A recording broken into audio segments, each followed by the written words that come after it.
15 years of love, companionship, and trust. That's how long he thought their bond would last. Forever. But one fateful discovery would turn his world upside down. What lies beneath the surface of this once happy marriage? The answer will leave you speechless. Before continuing the story, tell me which city you are watching from. I want to know how far this video has come. And don't forget to like and subscribe to the channel so I can send you exciting stories like this every day. I never thought she would leave or cheat. I really did love her, but it wasn't perfect. We had friends who cheated, and she would always say she could never imagine being with anyone but me a week after our almost 10-year anniversary. She went to visit her parents. The warning signs were everywhere, but I trusted her love for me. She had the signs of a drug addict, never worked for years. Personality disorder, always right. Would have guys and couples messaging her about sex and hooking up. She would say they annoy her and was just being friendly, would ignore the sex talk. I should have known better. But you really think you know someone after 15 plus years? She called me every day, but the day before she called to break up, she didn't. For days I knew something was up, and when she did call, it was gaslighting, demanded I get out of the house that day, lied about wanting kids for almost 10 years. The threats would keep coming after a few days and police calls. She finally showed up to talk. It took some convincing, but I found out she messed around. She lied about the drugs, but I found them in her bag. She was also on a chat group where I saved the videos and texts. It disgusted me. It was the most bizarre behavior I've ever witnessed. I got the separation done in 24 hours. Thanks to my job and family friends. The fighting afterwards was rubbing in my face what she did with other people, ordering me like a slave to do certain things, trying to belittle me. I've had health issues, which she tried to suggest was drug-related. It wasn't, it's stress and trauma-related. She was forced to move back home over 5 hours away, but it cost me the place I was living in. My pet, which I loved more than myself, and I'm back with my parents for a few months, so I'm not alone. I don't know what happened to her. She never even cried at one point. I thought I broke through and we could work it out, but she went for a drive, and when she returned, she was back to being cold. I even found out she wanted me out of the house so she could have the disgusting people. She cheated on me with stay over, I'm not dating. It feels too soon and like I'm cheating, but I'm trying to start a new life. I joined the gym. I get out every day, whether it's a drive or a walk. I'm not dating. I don't have a girlfriend. I don't have a boyfriend. I don't have a girlfriend. My friends have been supportive. I have her blocked on everything because my blood pressure would spike just seeing her name. But I wish I could get over the anger. I can't because she's not even sorry. I just needed a vent, to be honest. The one person I thought who would be there forever treated me worse than anyone in my entire life. She keeps trying to act normal and be friends, but not after what she did. I wish I could send her an email telling her everything I feel, but it would fall on deaf ears. I'll be getting rid of my wedding ring today. Holding on to it is holding on to something that I know will never happen. My relationship was a lie. I wish I could get over the anger, but I can't. How the F do you stop caring about someone you've known for half your life? Update time. I've been doing better, gained weight, gym 3 days a week, managed to luck into some money, trying to meet new people. But it's hard at my age, almost 40, but my ex-wife is hell-bent on getting the last word. I never had to be signed for, had no date to reply, and was basically about her ego. And for me to stop telling people what she did. Most of it was lies. The best part was the amount of grammatical errors and typos. The lawyer is real, but from what I can tell, he hardly gets work and only sent this to make a few $100. I didn't bother replying. She wanted a reaction and I wasn't giving her one. A few days later, she began harassing a friend of mine. I gave our pet to. She doesn't know her, but made it clear she was concerned about the animal's well-being. She never cared about that animal, wanted to get rid of it the day. She told me things were over. It feels like a petty move to try and prove she can get away with what she wants, or pretend she actually cared. Luckily, my friends will never talk to her. I'm hoping this ends soon. I'm fairly convinced she has a borderline personality disorder. She's on a lot of medication, drinks, smokes a ton of weed, and stays up all night talking to other jobless weirdos. I spent hundreds on a crappy lawyer just to block me from doing anything about her talking to my friends. I know she's unwell, but I hope she gets a life or a rude awakening. Any advice or words of encouragement is appreciated. Update 2, pointless rant, I guess, thinking back. I can't believe some of the ridiculous crap they ask for when it's over. No less than a day or two after D-Day, when she realized money doesn't grow on trees, she asked if she could still borrow the car of your weekend to go get groceries and run errands. This was after trying to kick me out of my own house, costing me my pet, which I loved like a child, bragging about messing around with other people and having her friends threaten me. She would also demand I lift boxes or dishes and place them in certain spots as a means of control, not asking nicely, pointing and demanding. I do it out of nowhere, asking to borrow equipment and tools, etc. Not sure if anyone experienced something similar, but it's something to look back and laugh at now. Makes me realize what they're really like when you're not something they want. Next update, as much as I tried, no contact. We had mutual friends who feel like gossiping today. They told me my ex-wife is in another relationship.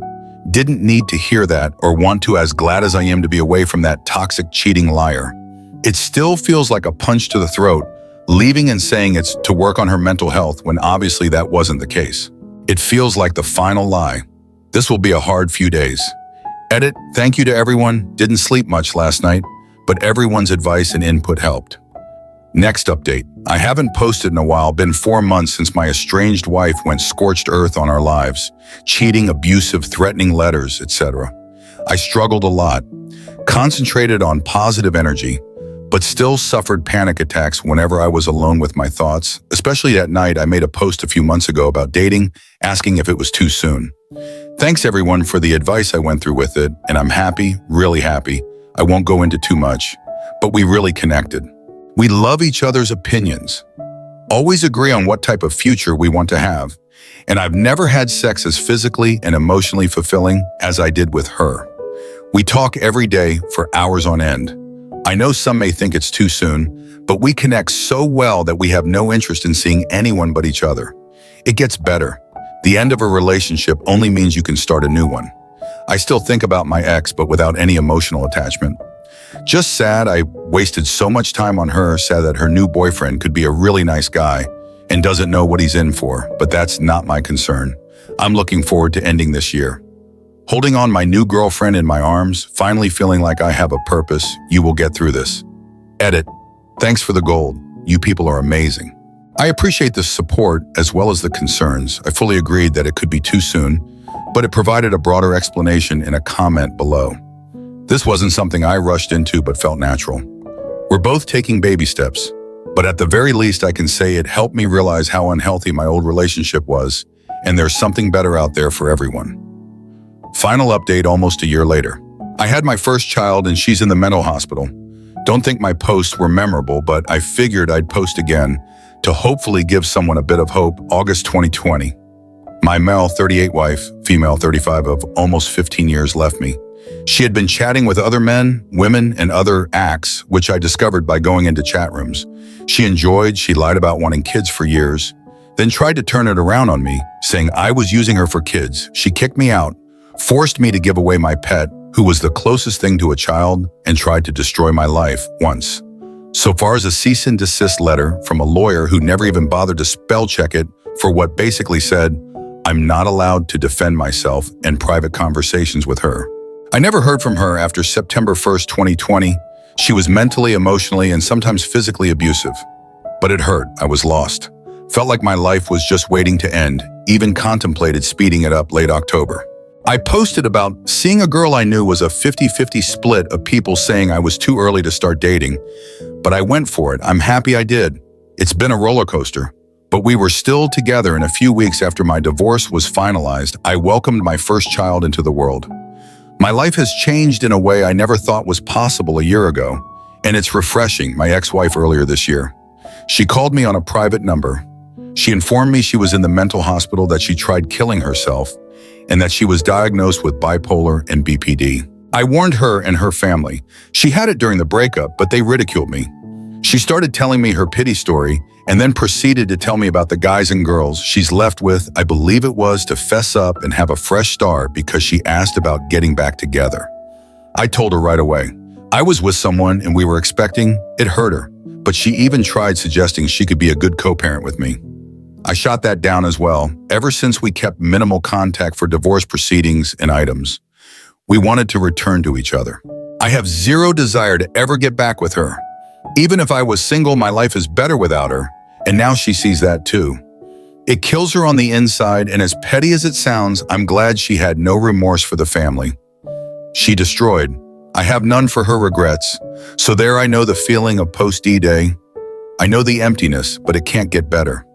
I never believed it was possible. But every morning I wake up with my beautiful child smiling at me, and her amazing mother don't give up. I'm glad I didn't. Let's see how the community reacts with some comments and some more details from the OP.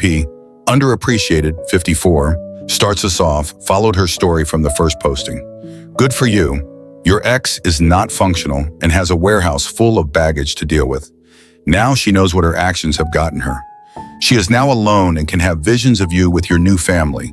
Everything around and making your husband feel like crap. Then having your family slag him does not exactly buy you a great future. Now they can all remind her that she threw you away, and now you have a happy family while she has nothing and nobody. The OP's response: thanks.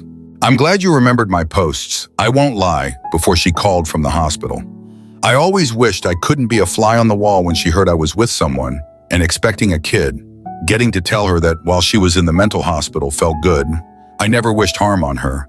But I think I deserve to tell her she didn't destroy my life, just the one we had together. Funny thing is, her mother called me right after the mental hospital call, told me how she is doing so much better, and that my call helped. Then suggested I knocked up some random girl, and the timing doesn't make sense. Trying to suggest I cheated, and somehow my girlfriend was pregnant longer than 9 months. When my child was born, she called again to congratulate me.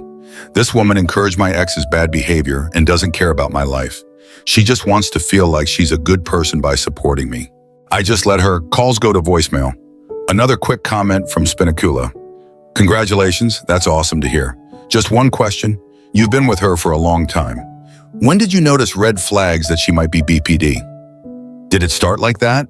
The OP responds, maybe 5 years before D-Day. She was seeing the doctor for childhood trauma. Going to groups, but I knew it wasn't that. Her behavior at times was just too random. I started to recognize manic episodes the last year we were together. She was barely noticeable, took out a bunch of loans, could barely keep a friend, or for longer than a few months, threatening to kill herself, etc. She was addicted to prescriptions and some illegal drugs, wanted to get a new sports car because our SUV made her look old. I mentioned it to our family doctor, but nothing could be done if she was asking for the help, and she never thought she was wrong. It was childhood trauma and nothing else. The most heartbreaking moment was in the middle of the breakup. I told her this was a manic episode. She needs to get help when she called back from the mental hospital. She acknowledged how right I was, but the damage was done. Not to mention, she still has deceptive qualities where she uses her illness to emotionally manipulate people and stay home on long-term disability. I wish I could have helped her more, but nothing I did would have changed that. If I was complacent, I think it would have eventually been an open relationship to eventually her being with someone else. I think a lot of people believe they could have done more, but most of the time it's unavoidable. Last comment coming from Butter, as man tequila. But where is your pet who has the pet? The OP closes us out. Great story. My cat was older, but she was a darling. Everyone loved her, but I had no choice and needed to give her up. A family member had a coworker say she was looking for a cat. I was nervous my baby deserved only the best when she showed up at the door. The young lady looked like an angel. My cat is nervous too, but when she came in, they both bonded. My cat is older, so it's amazing she took her. Not only that, but she sends me pics all the time and spoils her. The worst part was hearing her cries when I put her in the kennel and scrubbing her fur out of everything, just so I wouldn't fall apart thinking about her. But I got lucky. She went to quite possibly the best owner I could have asked for, and I also gained a new friend. They say that every ending is just a new beginning in disguise. This man's journey proves the truth of that sentiment. What started as a devastating betrayal turned into a powerful story of resilience, healing, and hope.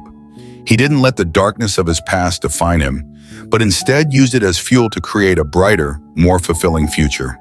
His courage to move forward, find new love, and embrace a second chance at happiness is a lesson for us all. For those of you going through difficult times, remember this. Even in moments when it feels like everything is falling apart, there's always an opportunity to rebuild. to rediscover your strength, and to find the happiness you deserve. Life is unpredictable, but it's also filled with infinite possibilities. Like the man in this story, you have the power to turn the page and write a new chapter. If this story inspired you or gave you hope, we invite you to subscribe to our channel. By joining us, you'll gain access to more incredible stories of resilience, love, and overcoming life's challenges. Don't forget to like this video, share it with someone who might need a bit of encouragement, and hit the notification bell so you never miss a new upload. Thank you for being here. And remember, even when life seems at its darkest, the dawn is always just around the corner.